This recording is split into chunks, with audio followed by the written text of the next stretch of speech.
Assalamualaikum teman-teman, welcome to my channel.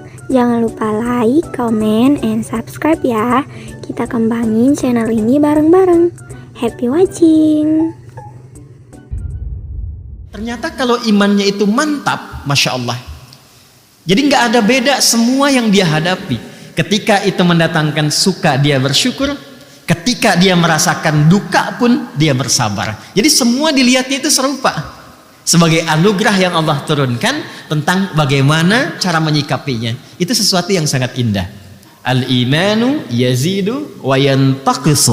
Iman itu akan terasa kadang di level yang tinggi naik. Kalau sudah naik, jangankan sholat fardu, yang sholat sunnah bisa dikejar-kejar tuh, ya kan? Baik, tapi kadang-kadang yang takis turun. Kalau sudah turun, jangankan sholat sunnah, yang fardu bisa terlambat, ya kan? Sampai nunggu iqamat kan? Baik.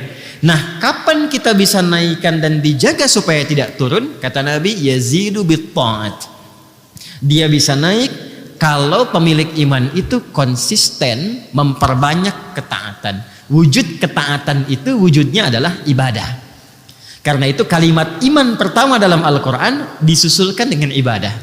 Al-Baqarah ayat 3 yang telah kita lampaui dulu. Alladzina yu'minuna bil ghaib. Dan itu kalimat iman pertama kan? Orang takwa yang sejati itu yang akan mendapatkan petunjuk yang benar dari Al-Quran. Ciri pertamanya adalah dia memiliki konsistensi keimanan terhadap Allah sekalipun belum nampak dalam pandangannya. Lalu bagaimana dia menjaga konsistensi iman itu? Wa yuqimunas shalah wa mimma razaqnahum yunfiqun. Jadi kalau sholatnya ditingkatkan dari yang 5 waktu, ya, subuh, zuhur, asar, maghrib, isya, mukallah, ditambah dengan sunnah, rawatibnya, tahajudnya, sholat mutlaknya, itu nanti akan terjadi satu dampak perubahan kepada jiwa, akan lain, dan nanti perilakunya akan beda. Kalau nggak percaya silahkan, akan terjadi perubahan pada diri kita. Nah, nanti persamaannya kata Nabi linearnya. Begitu amal solehnya meningkat, imannya pun akan kuat.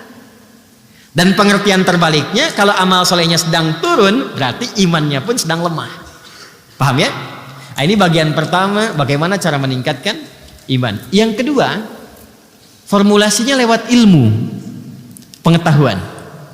Karena itu antara ilmu dengan iman itu disandingkan. Itu ada di Quran surah ke-58 Al-Mujadalah, di ayat yang ke-11 itu. Ya. Kalau kita langsung ke ujungnya atau kita baca dari awalnya, ya ayyuhalladzina amanu idza qila lakum tafassahu fil majalisi fafsahu yafsahillahu lakum. Dan dibuka dengan iman kan ya? Hei semua orang-orang yang telah menyatakan dirinya beriman. Apa yang dimintakan oleh Allah di sini? Yang dimintakan hidupkan majlis-majlis ilmu.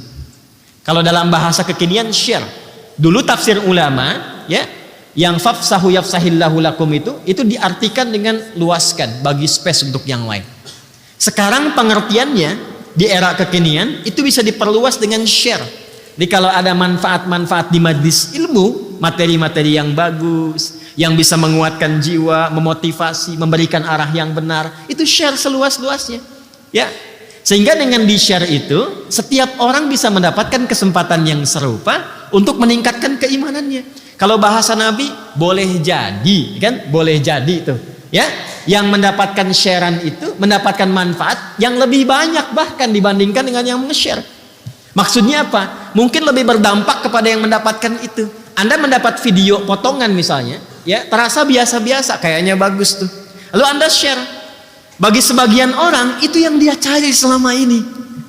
Ketika dia mendapatkan itu, terasa bagi dia sebuah perubahan. Ketika dia berubah, Anda yang men-share itu mendapatkan transferan pahala dari setiap hasil perubahannya.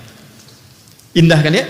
Karena itu di ujung ayatnya ditutup, yarfa'illahu alladhina amanu minkum walladhina utul ilma darajat. Jadi kalau belajar yang benar, ilmu yang benar itu secara otomatis ilmu yang telah dipelajari mampu meningkatkan iman. Ingat itu ya. Jadi itu ilmu yang diridhoi oleh Allah.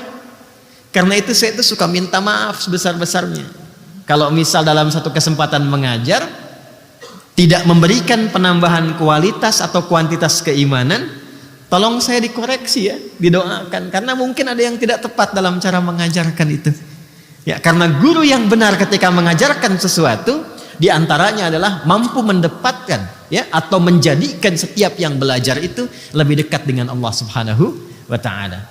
Ya, karena itu bagian terpenting adalah belajar dimanapun, pastikan ilmunya bertambah, imannya menguat.